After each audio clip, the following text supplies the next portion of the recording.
الحمد لله نحمده ونستعينه ونستغفره ونعوذ بالله من شرور أنفسنا ومن سيئات أعمالنا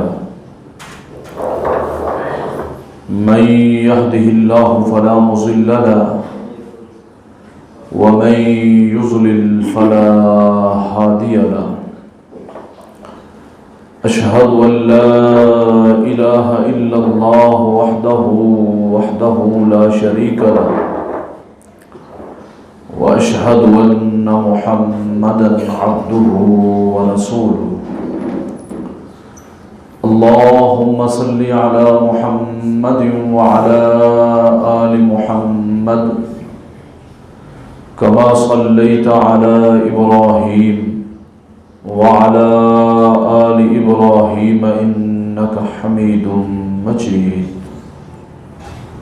اللهم بارك على محمد وعلى آل محمد كما باركت على إبراهيم وعلى آل إبراهيم إنك حميد مجيد أما بعد فإن خير الحديث كتاب الله وخير الهدي هدي محمد صلى الله عليه وسلم وشر الأمور محدثاتها وكل محدثة بدعة وكل بدعة ضلالة وكل ضلالة في النار قال الله تبارك وتعالى في القرآن المجيد والفرقان الحميد أعوذ بالله من الشيطان الرجيم بسم الله الرحمن الرحيم يا أيها الذين آمنوا اتقوا الله حق تقاته ولا تموتن إلا وأنتم مسلمون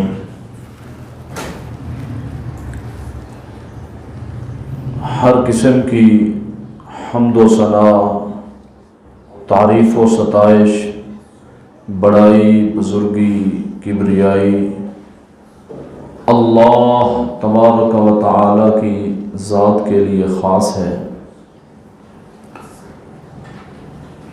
جس مالک نے اس کائنات کو پیدا فرمایا اور اس میں اتنی انواع و اقسام کی مخلوقات پیدا کیں کہ اگر ہم انہیں شمار کرنا چاہیں تو نہیں کر سکتے۔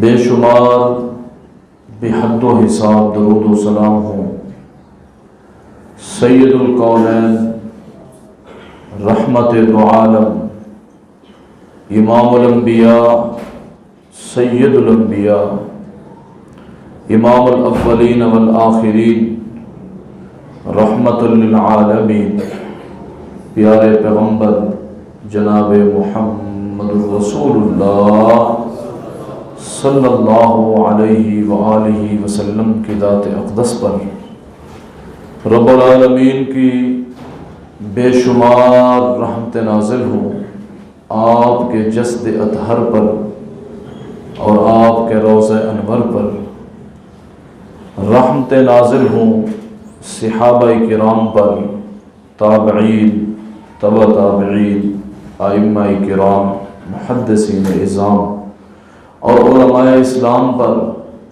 کہ جن لوگوں کی محنت اور کوشش کی وجہ سے یہ خالص دین ہم تک پہنچا۔ سامعین محترم، عزیز دوستوں اور بزرگوں،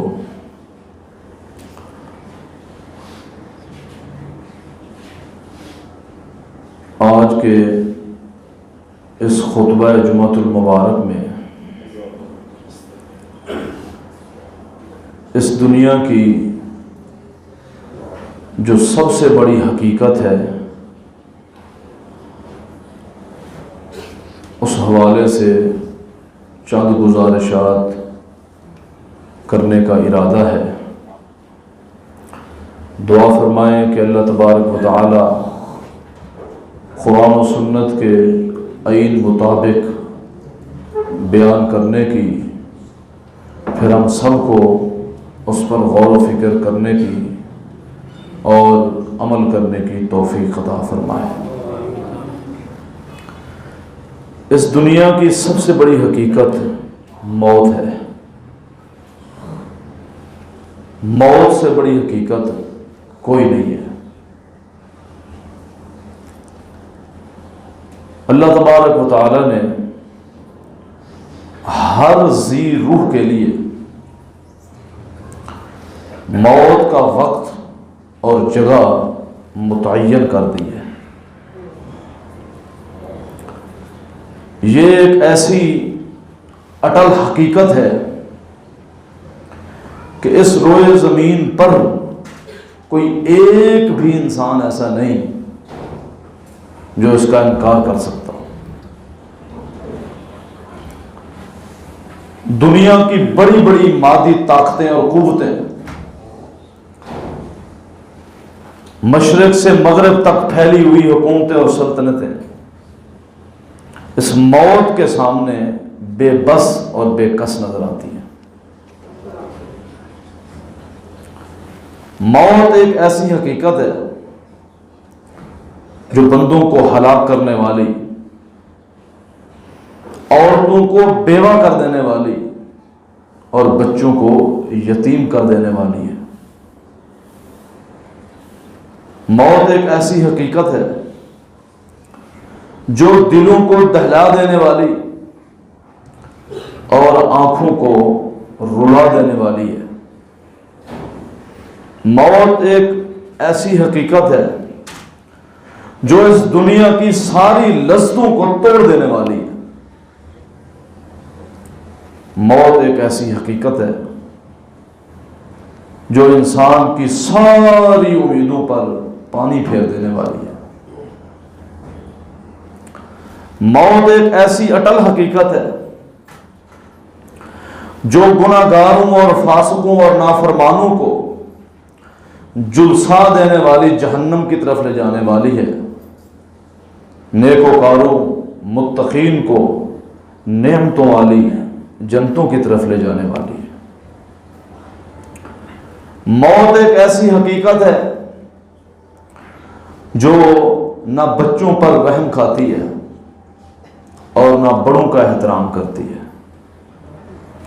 جب حکم الہی ہوتا ہے، موت اور موت کا فرشتہ دنیا کی ساری رکاوٹوں کو توڑ کر اپنے مطلوب تک پہنچ جاتا ہے۔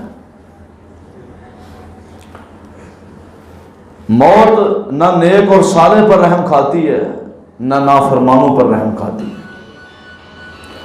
اللہ تبارک و تعالیٰ کے راستے میں جہاد کرنے والوں کو بھی موت گلے سے لگاتی ہے اور جہاد سے ڈر کر گھر میں بیٹھنے والوں کو بھی اپنی آغوش میں لے لیتی ہے۔ موت ایک ایسی حقیقت ہے کہ انہیں بھی نہیں چھوڑتی جو اخروی زندگی کو اس دنیاوی زندگی پر ترجیح دینے والے ہیں، اور انہیں بھی موقع نہیں دیتی جو اس دنیاوی زندگی کو اخروی زندگی پر ترجیح دینے والے ہیں۔ ایک ایسی اٹل حقیقت ہے۔ لیکن افسوس یہ ہے کہ میں اور آپ اتنی بڑی حقیقت سے اس قدر غافل ہیں، شاید ہی کسی اور معاملے میں اس قدر ہم غافل ہیں، شاید جس قدر موت سے غافل ہیں۔ موت کی حقیقت کو اللہ تبارک و تعالی نے قرآن مجید میں متعدد مقامات پر بیان فرمایا۔ چند ایک آیات میں آپ کے سامنے پڑھ دیتا ہوں جس سے یہ بات واضح ہو جائے گی کہ اس دنیا کی سب سے بڑی حقیقت موت ہے۔ اللہ تبارک و تعالی فرماتے ہیں کل نفس ذائقۃ الموت وانما توفون اجورکم یوم القیامہ فمن زحزح عن النار وادخل الجنہ فقد فاز وما الحیاۃ الدنیا الا متاع الغرور۔ فرمایا کل نفس ذائقۃ الموت، ہر ذی روح نے موت کو چکھنا ہی چکھنا ہے، موت کی آغوش میں جانا ہی جانا ہے ہر جاندار نے۔ فرمایا وَإِنَّمَا تُوَفَّوْنَ أُجُورَكُمْ يَوْمَ الْقِيَامَةِ، تمہیں تمہارے کیے ہوئے اعمال کا پورا پورا بدلہ ملے گا قیامت کے دن۔ اور پھر کامیابی اور ناکامی کا اصول بیان کیا۔ فرمایا فَمَنْ زُحْزِحَ عَنِ النَّارِ، جسے جہنم سے بچا لیا گیا، وَأُدْخِلَ الْجَنَّةَ، اور جس کو جنت کا داخلہ عطا کر دیا گیا، فَقَدْ فَازَ۔ جس طرح موت سب سے بڑی حقیقت ہے، اسی طرح جنت کا داخلہ دنیا کی سب سے بڑی جو کامیابی ہے، اس سے بڑی کامیابی کوئی نہیں ہے۔ وَمَا الْحَيَاةُ الدُّنْيَا إِلَّا مَتَاعُ الْغُرُورِ، یہ تو دنیا کی زندگی دھوکہ ہے اور دھوکے کا ایک سامان ہے۔ ادھر سے روح نکلتی ہے، ادھر سے انسان کی حقیقی آنکھیں کھل جاتی ہیں۔ حقیقی آنکھیں کھلتی ہی روح نکلنے کے بعد ہے۔ اور ایک اور مقام پر فرمایا کل من علیہا فان وَيَبْقَى وَجْهُ رَبِّكَ ذُو الْجَلَالِ وَالْإِكْرَامِ، فرمایا ہر ایک پر فنا ہے، کل من علیہا فان، ہر ایک نے فنا ہو جانا ہے، وَيَبْقَى وَجْهُ رَبِّكَ ذُو الْجَلَالِ وَالْإِكْرَامِ، باقی رہنے والی ذات صرف رب العالمین کی ہے جو استو کا مالک ہے۔ قرآن حکیم کے ایک اور مقام پر غور فرمائیں، اللہ تبارک و تعالیٰ فرماتے ہیں اینما تکونوا یدرککم الموت ولو کنتم فی بروج مشیدہ۔ آج کے جس دور میں اور آپ زندہ ہیں، ایک مسلمان جس قدر موت سے نفرت کرتا ہے کسی اور چیز سے نفرت نہیں کرتا، موت سے بڑی نفرت ہے۔ میں من حیث القوم بات کر رہا ہوں، اپنی حالت بیان کر رہا ہوں۔ کئی خوش نصیب ہیں کہتے موت آ جائے، آج جائے کل آ جائے، لیکن عمومی طور پر ہمارا رویہ یہی ہے، کوئی دنیا سے جانا نہیں چاہتا، مرنا نہیں چاہتا۔ اینما تکونوا یدرککم الموت وَلَوْ كُنْتُمْ فِي بُرُوجٍ مُشَيَّدَةٍ، فرمایا کہ کہاں بھاگو گے موت سے، اَيْنَمَا تَكُونُوا، تم جہاں بھی بھاگنا چاہو بھاگو، يُدْرِكْكُمُ الْمَوْتِ، تمہیں موت اپنی آغوش میں لے لے گی۔ وَلَوْ كُنْتُمْ فِي بُرُوجٍ مُشَيَّدَةٍ، اور اگر تم اتنے مضبوط قلعے بناؤ، ان میں پناہ لے لو کہ ہم موت سے بچ جائیں، فرمایا موت سے نہیں بچ سکتے، موت تو آنی ہی آنی ہے۔ اور ایک اور مقام پر فرمایا کل شیء ہالک الا وجہہ لہ الحکم والیہ ترجعون، فرمایا ہر چیز نے اس دنیا سے فنا ہو جانا ہے سوائے رب العالمین کی ذات کی۔ چہرہ کہاں ہے؟ رب تعالیٰ کا، چہرہ سے مراد ذات ہے۔ کل شیء ہالک الا وجہہ لہ الحکم، اسی کی حاکمیت ہے، والیہ ترجعون، اور اسی کی طرف تم سب کا لوٹ کر جانا ہے۔ اور ایک اور مقام پر ارشاد فرمایا وَلِكُلِّ أُمَّةٍ أَجَلٌ، ہر ایک امت کے لیے ایک وقت مقرر ہے۔ فَإِذَا جَاءَ أَجَلُهُمْ لَا يَسْتَأْخِرُونَ سَاعَةً وَلَا يَسْتَقْدِمُونَ، فرمایا جب وہ وقت مقررہ آ پہنچتا ہے، ایک لمحے کی بھی نہ تاخیر ہوتی ہے نہ تقدیم ہوتی ہے۔ جب وقت مقررہ آ پہنچتا ہے پھر انسان نے اس دنیا سے جانا ہی جانا ہے۔ اس کے علاوہ کئی اور مقامات پر رب تعالیٰ نے موت کی حقیقت بیان کی ہے۔ ان آیات کا خلاصہ یہ ہے کہ اس دنیا سے میرا اور آپ کا جانا یقینی ہے، ہم نے جانا ہی جانا ہے۔ کس وقت جانا ہے، کس جگہ جانا ہے، یہ سوائے رب تعالیٰ کے اور کوئی نہیں جانتا۔ جاننا ہے، جانا ضرور ہے، وقت اور جگہ کا تعین رب تعالیٰ نے کیا ہے، وہ میرے اور آپ کے علم میں نہیں ہے۔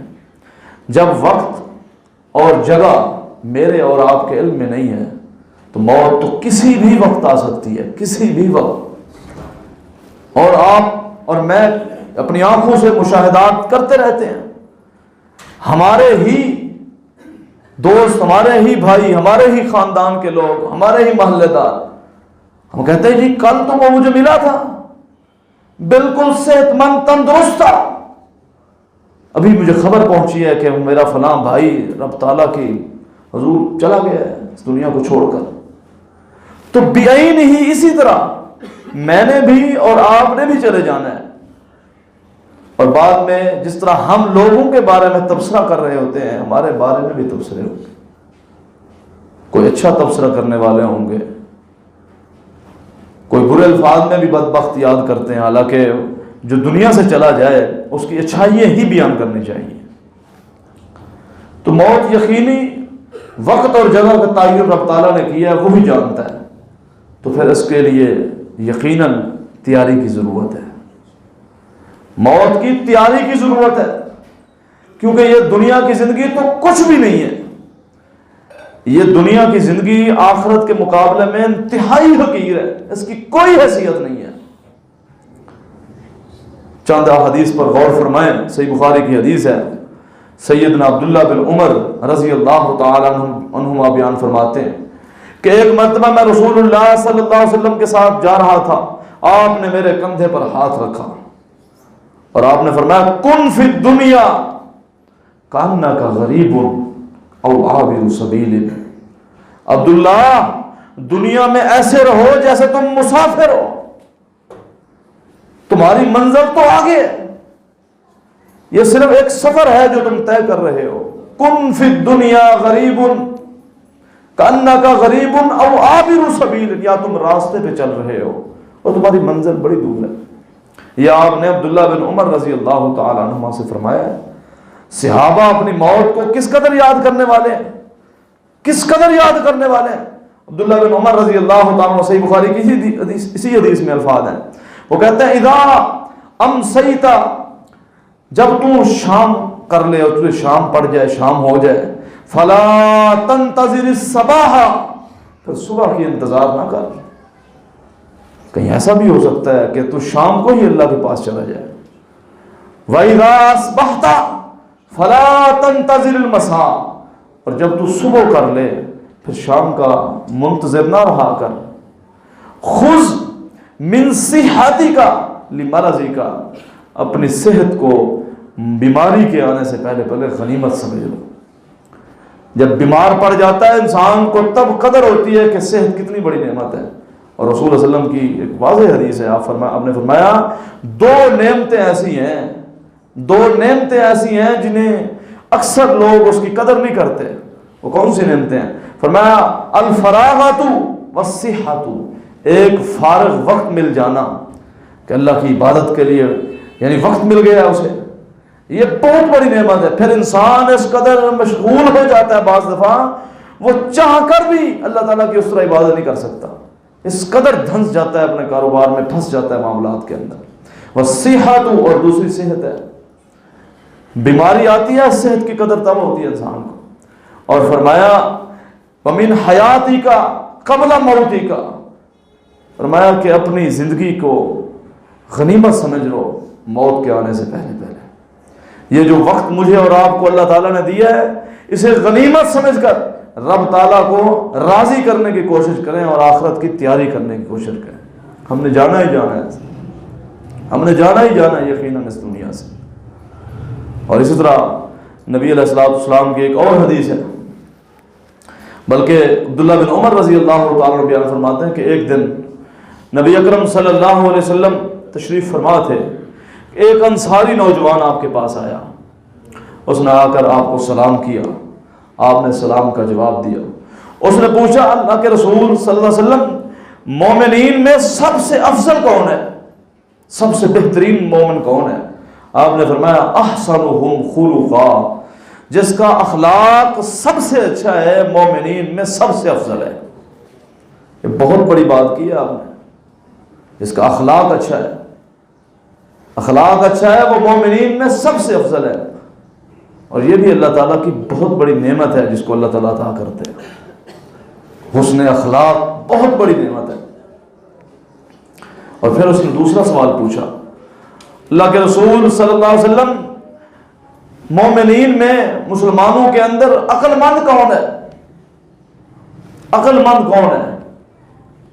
میں کیا جواب دوں گا؟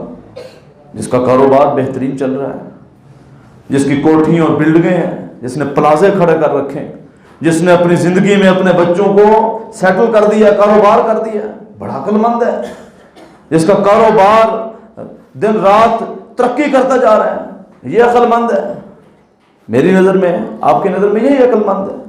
جس کے پاس کچھ بھی نہیں وہ تو بیوقوف ہے۔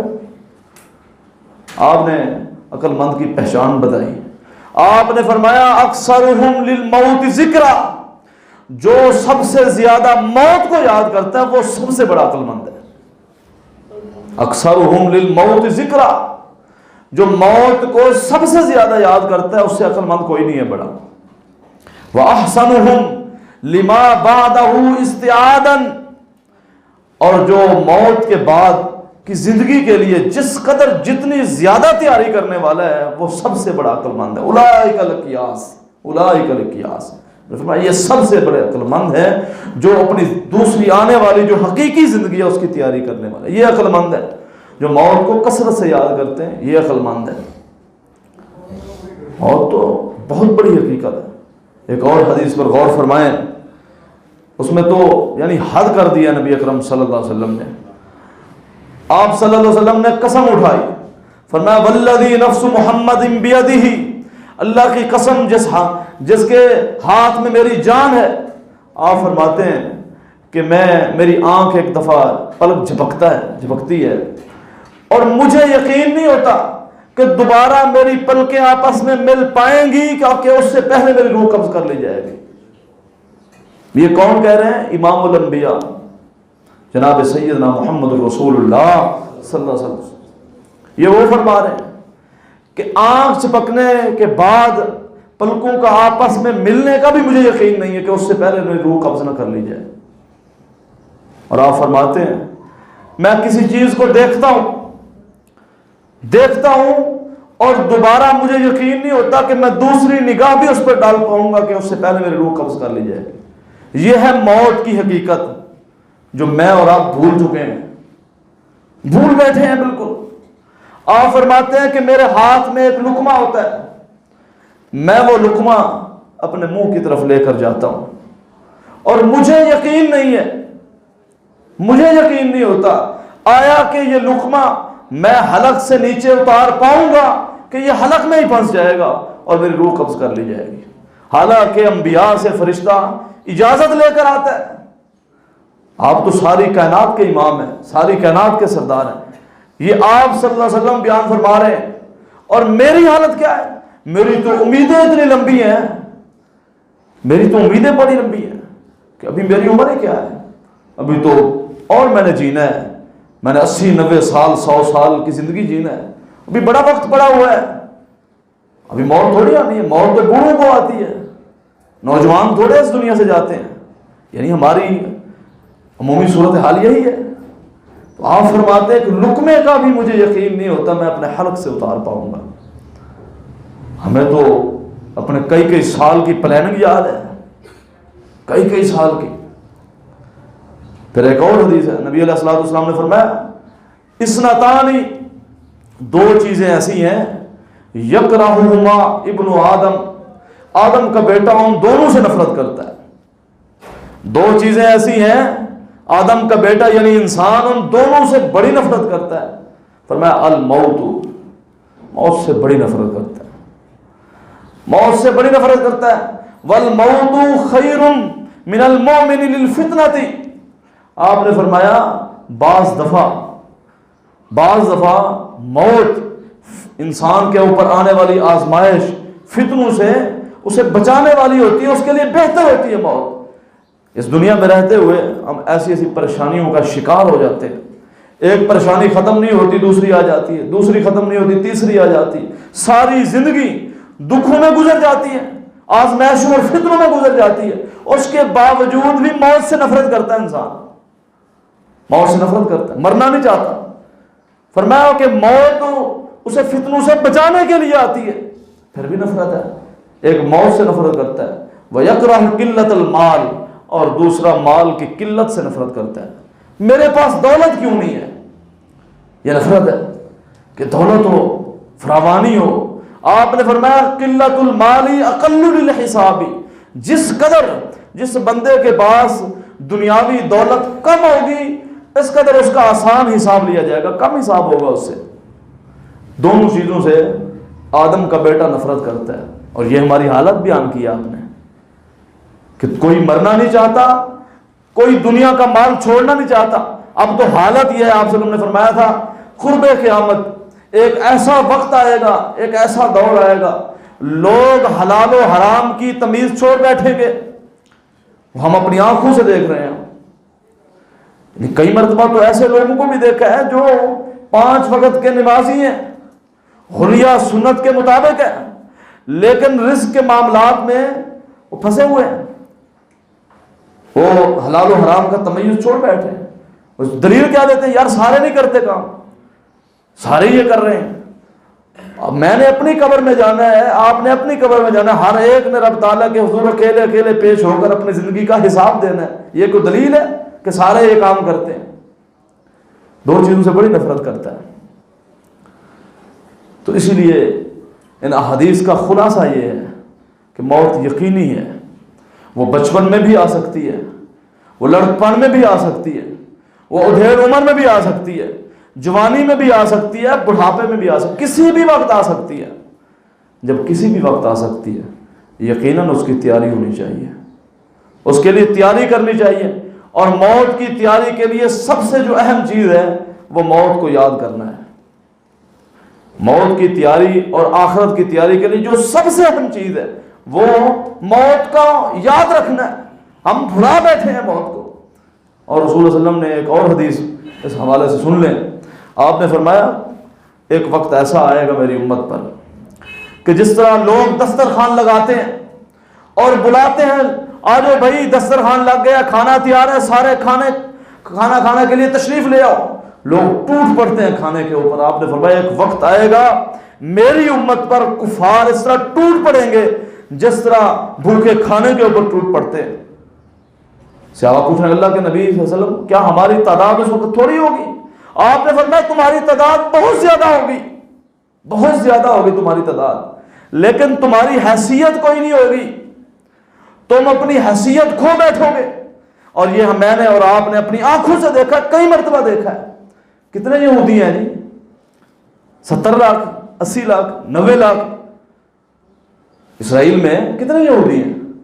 اور 1.5 ارب مسلمان، 56 اسلامی ممالک جو اسلام کا نام لینے والے ہیں، اور مسلسل 12 دن مسلسل ان معصوموں پر بمباری کی گئی اور انہیں یعنی ملیا میٹ کرنے کی کوشش کی گئی۔ تو پھر کیا ہوا؟ کوئی روک سکا؟ کوئی ایک بھی غیرت مند حکمران نہیں ہے مسلمانوں کے، ایک بھی غیرت مند۔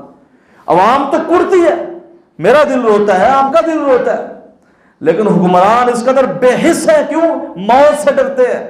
آپ نے فرمایا تمہاری حیثیت کوئی نہیں ہوگی، تمہاری حیثیت اس سیلاب کے پانی کی طرح ہوگی جس کے اوپر تنکے تیر رہے ہوتے ہیں، جس طرح ان تنکوں کی کوئی ویلیو نہیں ہوتی، کوئی حیثیت نہیں ہوتی، تمہاری حیثیت ایسے ہوگی۔ تمہارا روب اللہ تعالیٰ ختم کر دیں گے۔ کیوں ختم کر دیں گے؟ تمہارے دل میں دنیا کی محبت اور موت کی نفرت آ جائے گی، تم دنیا سے محبت کر بیٹھو گے، موت سے نفرت کرنے لگو گے، تمہارے اوپر کفار ٹوٹ پڑیں گے اور تمہیں جو ہے ملیا میٹ کر دیں گے۔ یہ اپنی آنکھوں سے نہیں دیکھ رہے؟ ہر 2 مہینے 4 مہینے بعد 1 سال بعد پھر وہی مسئلہ ہمارے سامنے آ کر کھڑا ہوتا ہے۔ کوئی ایک بھی غیرت مند حکمران موجود نہیں ہے مسلمانوں کے اندر، جو حقیقی بات ہے۔ کسی ایک بھی اسلامی ممالک جو اسلام کے نام لینے والے ہیں، کسی ایک نے بھی کہا کہ ہم جہاد کے لیے تیار ہیں، ہم UN میں جائیں گے، ہم اقوام متحدہ میں جائیں گے، وہاں پہ جنرل اسمبلی کے لوگوں کو قائل کریں گے؟ وہ نبی نے اندھے ہو گئے، انہیں نظر نہیں آتا کہ ایک نہتے کمزور مظلوم لوگوں پر بمباری کی جاتی ہے، اور وہ ان کا جو معصوم بچہ پیدا ہوتا ہے وہ اسے پتہ نہیں ہے کہ میں نے کتنے دن زندہ رہنا ہے، اور جی ہم دنیا کو دکھائیں گے۔ اور دنیا نبی نہیں ہوگی، انہیں نظر نہیں آتا؟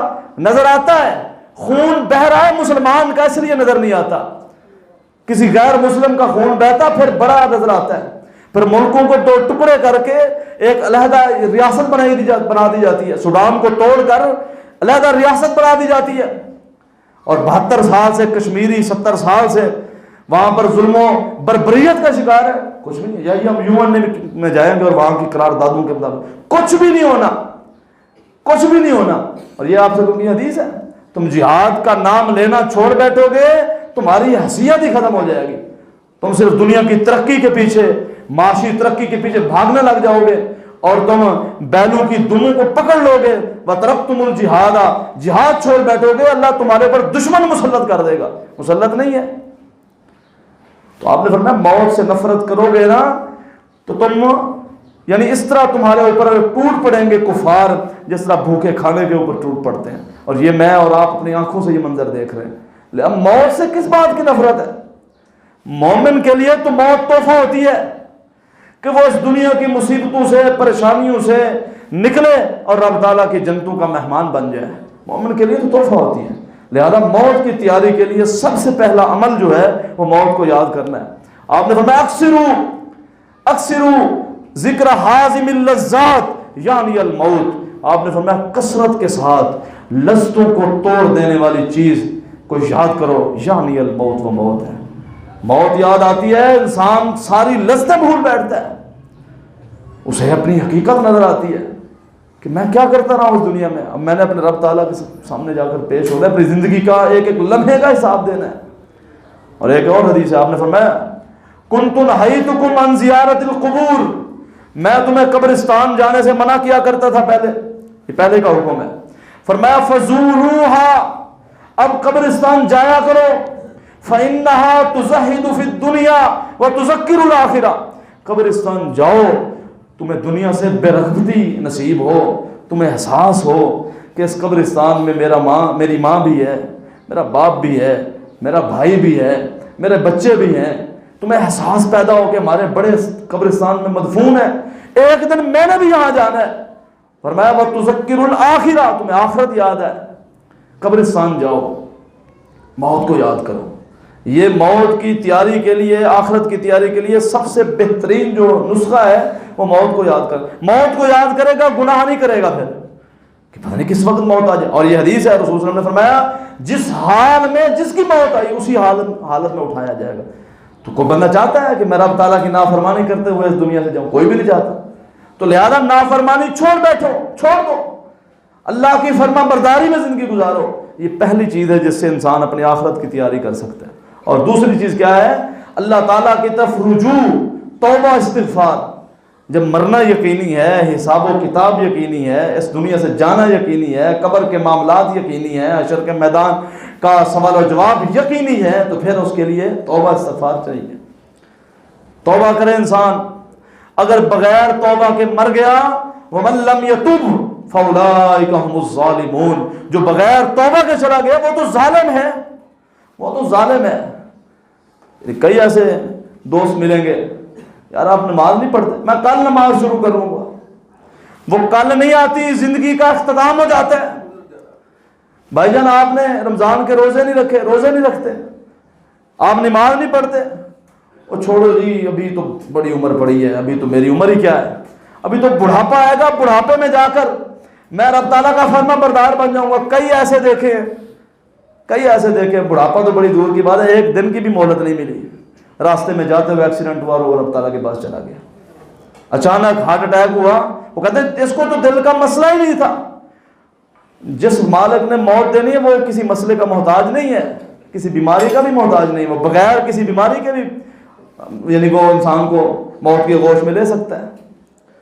تو سب سے پہلی بات کہ موت کو یاد رکھو آخرت کی تیاری کے لیے. اور دوسری بات توبہ استغفار کرو. توبہ استغفار جب انسان کرے گا، اگر اس توبہ استغفار کی حالت میں سچی توبہ کر چکا ہے، موت آ بھی جائے تو اس کے نامہ اعمال میں گناہ ہے ہی نہیں. وہ تو سرخرو ہو کر گیا دنیا سے. التائب من الذنب کمن لا ذنب لہ، گناہ سے توبہ کرنے والا تو ایسے ہے جس نے اس نے گناہ کیا ہی نہیں ہے. وہ تو گناہوں کو بھی نیکی بنا کے گیا اس دنیا سے. یہ دوسری چیز ہے.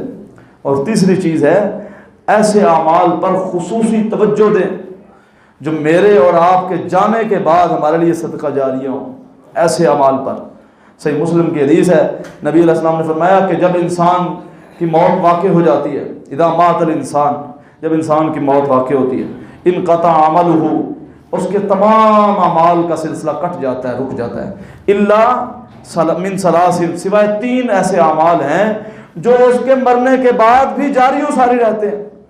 تو اس میں آپ نے فرمایا صدقۃ جاریۃ، صدقہ جاریہ کر جانا، ایسا کام کر جانا کہ اس کے جانے کے بعد بھی لوگ اس سے مستفید ہوتے رہیں، اس سے فائدہ اٹھاتے رہیں، مسجد مدارس میں، یا کوئی فلاحی کام کر جانا جو اس کے مرنے کے بعد بھی جاری اور ساری رہے۔ ان امور پر خصوصی توجہ کی ضرورت ہے۔ اور آگے آپ نے فرمایا او علم ينتفع به، یا ایسا علم سیکھنا پھر اس علم کو آگے سکھانا کہ اس علم سے لوگ تا قیامت فائدہ اٹھاتے رہیں، یعنی اس سے مراد دینی علم ہے۔ دینی علم، قرآن و سنت کا علم سیکھو، پھر آگے سکھاؤ اس نیت سے کہ میں اس دنیا سے چلا بھی جاؤں، میرے لیے صدقہ جاریہ باقی رہے اور یہ میرے نامہ اعمال میں ثواب پہنچتا ہے۔ اور آگے فرمایا او ولد صالح یدعو لہ، اولاد کی ایسی تربیت کر جاؤ، تم دنیا سے چلے بھی جاؤ، تمہاری اولاد تمہارے لیے دعائیں مغفرت کرتی رہے۔ یہ نہ ہو تم نے اولاد کی صرف دنیاوی زندگی سنوارنے کے لیے ساری زندگی لگا دی اور انہیں دین کی طرف لائے نہیں، مسجد کی طرف لائے نہیں، خود نمازی تھے، اولاد بے نماز تھی اور بے نماز ہی رہی، تو اس نے کہاں سے دعا کرنی ہے؟ اولاد کی نیک تربیت، صالحین میں اپنی اولاد کو شامل کر کے جاؤ، ایسی تربیت کرو کہ میرے اور آپ کے جانے کے بعد ہماری اولادیں ہمارے لیے دعائیں مغفرت کریں۔ ان امور پر خصوصی توجہ دیں۔ اور جس کی تربیت ہی کوئی نہ ہو، باپ بھی بے نماز، اولاد بھی بے نماز، باپ بھی سود کھانے والا، اولاد کو بھی سود کھلانے والا، باپ بھی رشوت خور، بچوں کو بھی رشوت کا مال کھلانے والا، باپ بھی نجائز منافع خوری کے ذریعے حرام کاری کرنے والا، بچوں کو بھی وہی تربیت دے کے اس میں کیا دعا کرنی ہے پھر اس کے لیے؟ اس پر خصوصی توجہ دیں۔ اور چوتھی چیز ہے آخرت کی تیاری کے لیے حقوق العباد کا خاص خیال رکھیں۔ حقوق العباد کا اس معاملے میں ہم انتہائی پیچھے ہیں۔ حقوق العباد، وہ جو بڑی مشہور حدیث ہے، نبی علیہ الصلوۃ والسلام ایک دن صحابہ کے ساتھ بیٹھے تھے، آپ نے پوچھا اتدرون ما المفلس، صحابہ غریب کون ہوتا ہے؟ صحابہ نے بھی ہم جیسا جواب دیا، اللہ کے رسول غریب تو وہ ہوتا ہے جس کے پاس درہم نہیں ہوتے، دینار نہیں ہوتے، روپیہ پیسہ نہیں ہوتا، مال و دولت نہیں ہوتی۔ آپ نے فرمایا یہ تمہاری سوچ ہے، اصل غریب وہ ہے جو قیامت کے دن آئے گا بصیام وصلاۃ وزکات، دیندار تھا، نمازیں پڑھتا تھا، روزے رکھتا تھا، زکوٰۃ دیتا تھا، اور اب پھر حقوق العباد کا خیال کرنے والا نہیں تھا، دیندار تھا، نمازی تھا، امام صاحب تھے، خطیب صاحب تھے، مصلی پہ نماز پڑھانے والے، ممبر پر خطبہ دینے والا تھا، مؤذن یعنی مسجد کا مؤذن تھا، نماز پڑھتا تھا، روزے رکھتا، زکوٰۃ دیتا تھا، حقوق العباد کا پابند نہیں تھا، اس کا خیال نہیں تھا۔ ایسا بھی تھا کہ وہ اپنی بیٹیوں کو حق ہی کھا گیا، یہ حقوق العباد نہیں ہے۔ کئی دینداروں کو دیکھا ہے وہ اپنی زندگی میں بیٹوں کا نام ساری جائیداد کروا جاتے ہیں، اس سے بڑی بدبختی کیا ہے؟ تو فرمایا یہ نیکیاں لے کے آیا ہے، ادھر سے لوگ اور کھڑے ہوئے ہیں جو اس سے حساب لینے والے ہیں، اور کون ہے؟ کسی کو تھپڑ مارا ہے، کسی کا خون بہایا ہے، کسی کے مال پر نجائز قبضہ کیا ہے، کسی پر تہمت لگائی ہے، کسی کو گالیاں دی ہیں۔ رب تعالیٰ عدالت میں فیصلہ ہوگا کہ اس کی نیکیاں اٹھا کر ان کو دو، یہ انصاف ہے اس دن۔ اس کی نیکیاں جو نمازیں پڑھتا رہا ہے، روزے رکھتا رہا ہے، حج زکوٰۃ دیتا رہا ہے، حج کرتا رہا ہے، اس کی نیکیاں ان کو دو۔ ابھی اس کی ساری نیکیاں ختم ہو گئی ساری زندگی کی، لیکن ابھی حق لینے والے کھڑے ہوئے ہیں، تو آپ فرشتے اللہ تعالیٰ سے کہیں گے اس کی نیکی ختم ہوگی، اللہ تعالیٰ فرمائیں گے ان کے گناہ لو، اس کے نام اعمال میں ڈالو اور اسے گھسیٹ کر جہنم میں ڈال دو۔ آپ نے فرمایا اصل غریب یہ ہے۔ تو موت کو یاد کرنے کے لیے، آخرت کی تیاری کرنے کے لیے حقوق العباد کی خاص پابندی کرنی چاہیے انسان کو۔ یعنی کسی کا اگر انسان نے دل دکھایا ہے، زبان سے تکلیف دی ہے، ہاتھ سے تکلیف دی ہے، اسی زندگی میں اس سے معافی مانگ لے، اس زندگی میں معافی مانگ، نہیں تو اپنے ساری نیکیاں اسے دے بیٹھے گا قیامت کے دن، کچھ حاصل نہیں ہوگا اسے۔ اور پانچویں چیز ہے، رسول اللہ صلی اللہ علیہ وسلم نے فرمایا کہ اگر کسی شخص نے وصیت کرنی ہے کسی بھی معاملے سے متعلق، وصیت اس کے ذہن میں ہے کہ اس نے ایک وصیت کرنی ہے، ایک رات بھی نہ گزارے جبکہ اس کی وصیت اس کے پاس لکھی ہونی موجود ہونی چاہیے۔ لکھ لے وصیت، لین دین کے معاملات ہیں نا سارے لکھ لے، کم سے کم اپنے کسی بھی بھائی کو، اپنی بیوی کو، اپنے بچوں کو وہ معاملات سارے بتا کر جائے، لکھ کے رکھے معاملات۔ اگر وصیت کرنی ہے تو جائز وصیت لکھ کے رکھے، کیوں؟ کہیں ایسا نہ ہو وہ سوچتا رہے کہ کل لکھوں گا پرسوں لکھوں گا، اچانک اس کی موت واقع ہو جائے اور وہ لوگوں کے پیسے جو اس نے لے رکھے تھے قرض کی شکل میں اس دنیا سے لے جائے، بعد میں اولاد ادا نہ کرے، اس کے لیے وبال جان بن جائے۔ تو رب تعالیٰ سے دعا ہے کہ اللہ تعالیٰ جو دنیا کی سب سے بڑی حقیقت یعنی موت ہے اس کی فکر اور آخرت کی تیاری کرنے کی توفیق عطا فرمائے۔ وما علیہ الا البلاغ المبین۔